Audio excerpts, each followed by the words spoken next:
Ya, pemirsa, tidak hanya longsor, pemirsa, banjir ini merendam sejumlah wilayah Solo usai diguyur hujan. Ya, namun banjir di kawasan Joyotakan malah bikin geger karena banjir berwarna merah.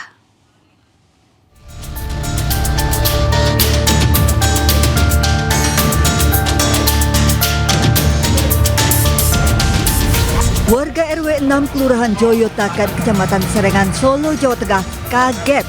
Usai hujan deras mengguyur, banjir merendam wilayah mereka, namun banjir kali ini berwarna merah. Warga pun geger dan penasaran mengapa banjir berwarna merah. Setelah ditelusuri, banjir berwarna merah disebabkan dari kain dalam plastik yang ditemukan dekat pintu air.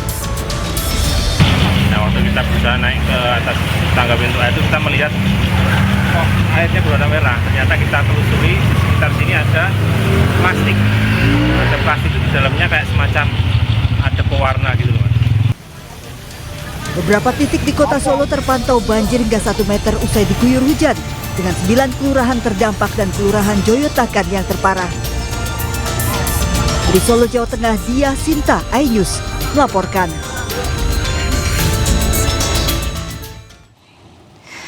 Pemirsa, seorang pria asal Sidoarjo, Jawa Timur ditangkap polisi karena nekat menimbun BBM di rumahnya. Ya, dalam melakukan aksinya, pemirsa, ini pelaku membeli BBM sebanyak-banyaknya ke sejumlah SPBU, kemudian dijual kembali ke sejumlah kios bensin yang ada di Sidoarjo.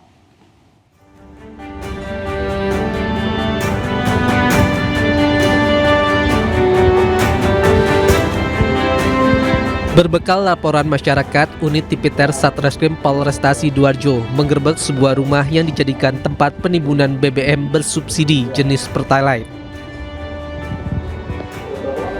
Seorang pria berinisial BBS, 64 tahun, warga Magersari, Sidoarjo diamankan berikut barang bukti 39 jerigen BBM jenis Pertalite dan sejumlah motor yang telah dimodifikasi. Diketahui pelaku sengaja menimbun BBM yang didapat dari sejumlah SPBU di Sidoarjo untuk kemudian dijual kembali ke sejumlah kios bensin yang ada di sejumlah daerah di Sidoarjo. Untuk memudahkan aksinya, pelaku memodifikasi sejumlah motor yang bisa menampung BBM Pertalite. Kami amankan pelaku beserta barang bukti 39 jerigen BBM Pertalite dengan total kurang lebih 1 ton, kemudian 3 unit sepeda motor yang telah dimodifikasi. Jadi modus dari pelaku yakni pelaku mengisi BBM jenis Pertalite ke beberapa SPBU yang ada di Sidoarjo, kemudian dilakukan penampungan di rumah. Polisi masih melakukan pengejaran terhadap pelaku penimbunan BBM lainnya yang diduga melakukan aksinya di wilayah Sidoarjo. Dari Sidoarjo, Jawa Timur, Pramono Putra, iNews melaporkan.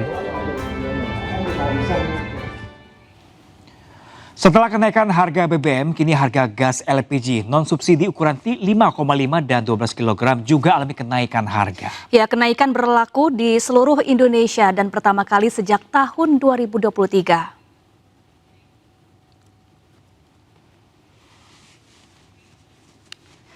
PT Pertamina Patraniaga resmi melakukan penyesuaian harga untuk produk gas LPG non-subsidi untuk ukuran tabung 5,5 kg dan 12 kg yang berlaku di seluruh Indonesia.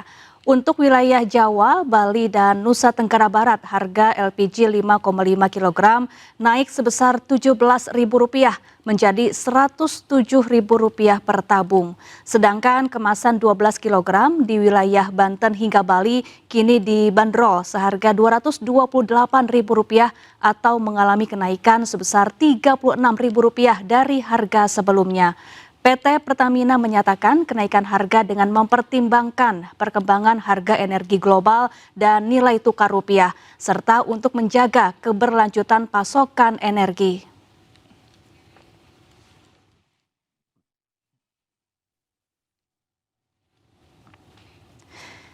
Kita beralih ke informasi lain, pemirsa. Aksi Bupati Malang yang merupakan kader PDIP melantik anak kandungnya sebagai Kepala Dinas Lingkungan Hidup menuai sorotan publik. Ya, PDI Perjuangan menyoroti tindakan Bupati dan memberikan kritik tajam atas tindakan tersebut. Pelantikan anak kandung oleh Bupati Malang untuk mengisi jabatan strategis sebagai Kepala Dinas Lingkungan Hidup mendapat perhatian serius dari DPP PDI Perjuangan. Sekjen PDI Perjuangan Hasto Kristianto menegaskan bahwa jabatan berdasarkan kemampuan harus tetap dijunjung tinggi dalam birokrasi pemerintahan. Meskipun pendidikan politik bisa dimulai dari lingkungan keluarga, Hasto mengingatkan agar prinsip keadilan tetap menjadi prioritas utama.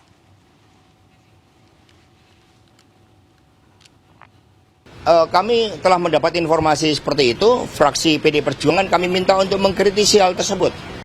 Ya karena bagaimanapun juga sistem meritokrasi itu harus dibangun. Kita nggak bisa ya mengedepankan hal-hal yang di luar meritokrasi tersebut. Tetapi kita juga melihat bahwa pendidikan politik itu juga dimulai dari keluarga. Tetapi prinsipnya jangan sampai ada praktek-praktek yang tidak adil. Itulah yang dikritisi oleh PD Perjuangan.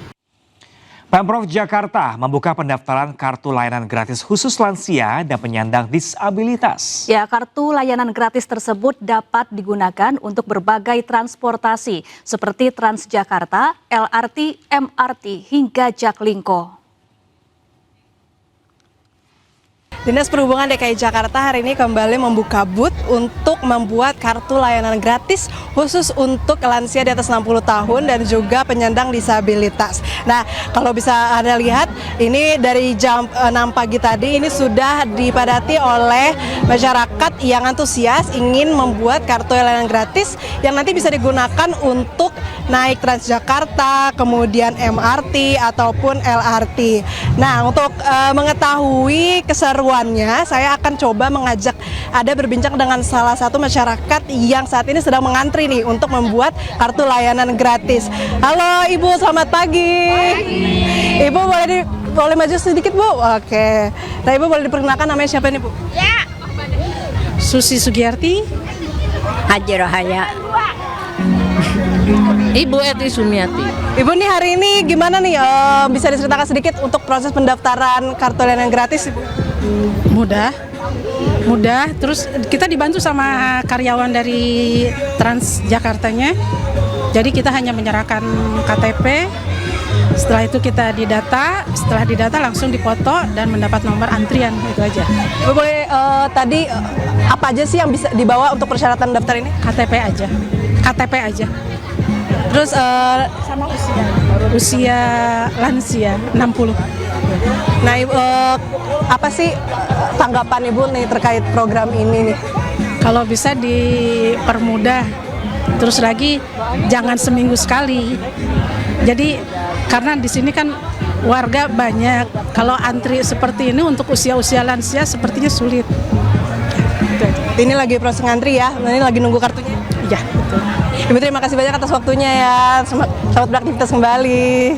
Nah itu dia pemirsa bagaimana antusias masyarakat untuk mendapatkan kartu layanan gratis yang bisa digunakan untuk naik transportasi umum di Jakarta. Nah hari ini disediakan totalnya 200 peserta dan masyarakat bisa langsung datang untuk membuatnya dengan membawa fotokopi KTP dan juga pas foto. Nah ini harapannya pemerintah Provinsi DKI Jakarta untuk bisa akses transportasi umum ini lebih mudah dan juga inklusif untuk masyarakat di seluruh Indonesia. Dari Jakarta, Berliana Mileni, Ahmad Putra, iNews melaporkan.